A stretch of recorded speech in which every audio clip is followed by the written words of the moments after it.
did it, but the guys do all the time. A plastic bucktail looking thing. I understand Bay Diesel is coming out next week to do some work on one of these engines. Tell me about what we're going to be doing. Okay, well, these are a couple of MAN medium-speed diesels, as we mentioned previously, and there's an air cooler right here. There's an air cooler right over here. There's two of them per engine, and it's a shell and tube that we're going to remove the core out of this thing. All these pipes all have to be removed out, and we're going to put a new, essentially what would be in your car, a radiator. So we're going to replace the radiator on both engines. Great. Now, suppose Mike Pitts will be out here next week. I expect Mike will be here running the job. Yeah. Great. Well, thank you again for letting us come aboard today. And I've learned a lot, and we're just proud to be able to be of service. We appreciate that. So the green things? Yeah, those are the, those are the pistons.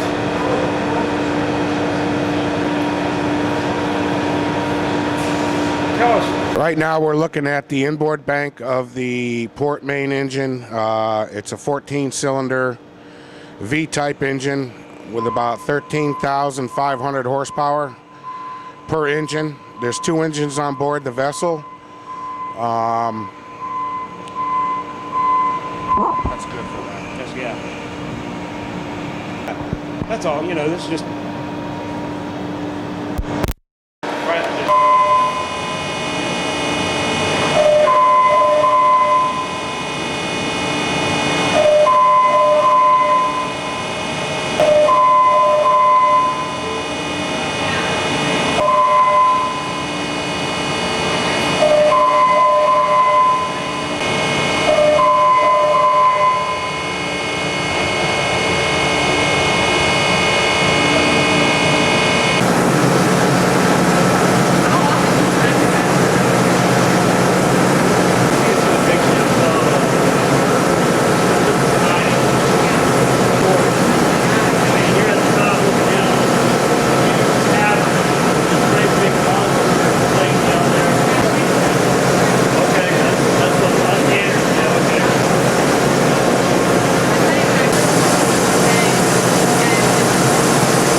Main bus, the main board.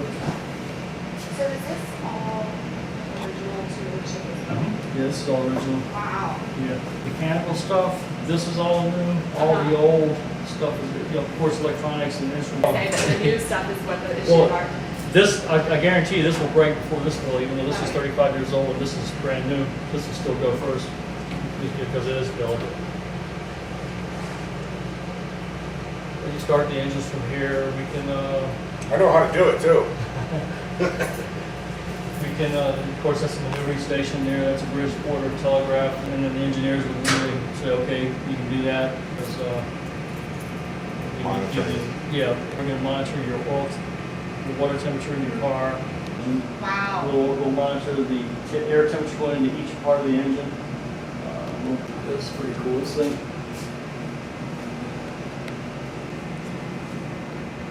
Main criteria for when we're monitoring for cooling fresh water for each individual cylinder.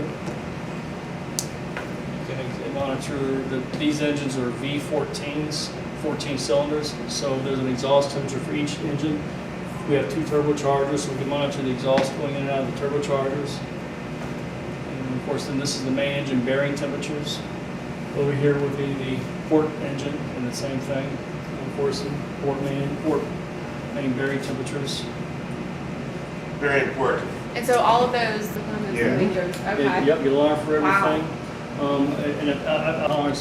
And so we'll measure that to see. Usually they either run or they don't. If they don't, then it's bad. And you gotta call. But they're always monitoring, you're always correcting them, and off you go. Totally.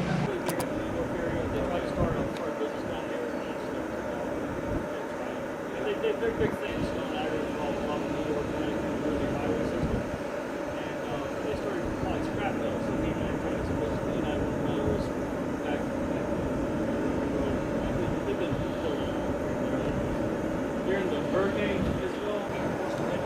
Okay, so is that over there, isn't it? What is that next over there? Yeah, that's all from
don't want no part of that. Yeah, okay.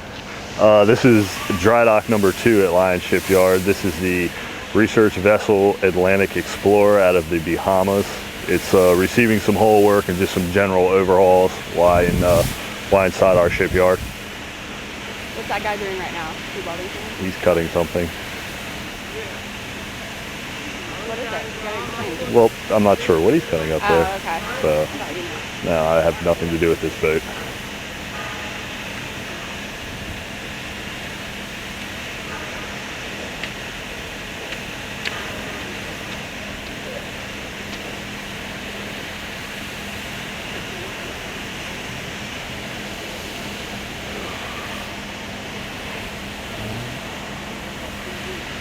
Not sure.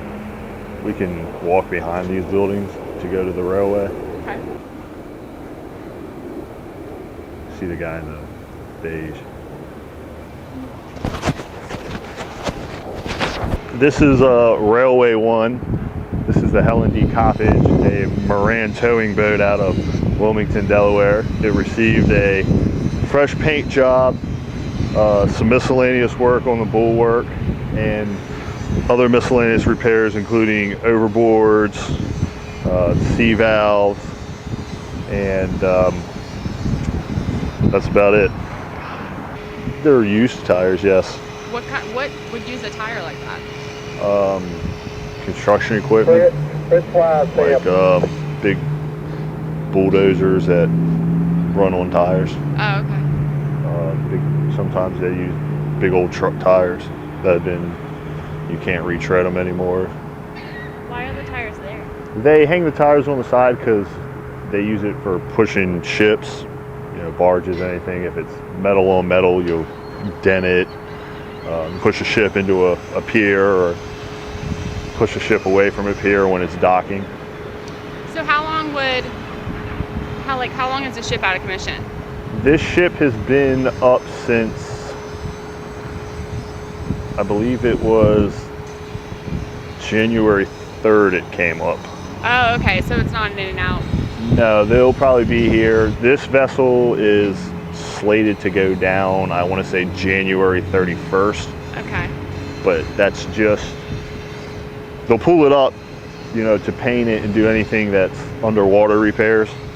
And then once they get to a point where anything that's going to affect the underwater hull of the boat's done, they'll push it back down the railway to get it off. That way they can bring the next boat up and we'll take it. And I'll show you in a minute. There's 3 or 4 boats over at the piers. Well, they'll move to the piers as long as they're not doing any kind of underwater work or work that's to the underwater hull. Great. All right, this is the concrete pier. This is usually where a vessel comes if there's no work that needs to be done to the underwater hull. On your left, you have the Michael J. McAllister, which belongs to McAllister Towing out of Norfolk, Virginia. It came to Lion Shipyard with some gearbox problems. It was dry docked, the gear problems fixed, and it came back over the concrete pier to have some final touches done to it. The tugboat to your far right is the Taft Beach. It belongs to Norfolk Tug, which is also out of Norfolk. It just received a generator replacement and some work done to the tow winches. And then the one closest to us is the Fort Macon. It also belongs to Moran Towing. It is out of Philadelphia, Pennsylvania. It received work to the hull, including a new paint job, shafts, rudders, overboards are all worked. And now they're just doing the finishing touches on the capstan, making sure that's all repaired. And it will be leaving today. Who did the generator on that last boat? Am I still mic'd up?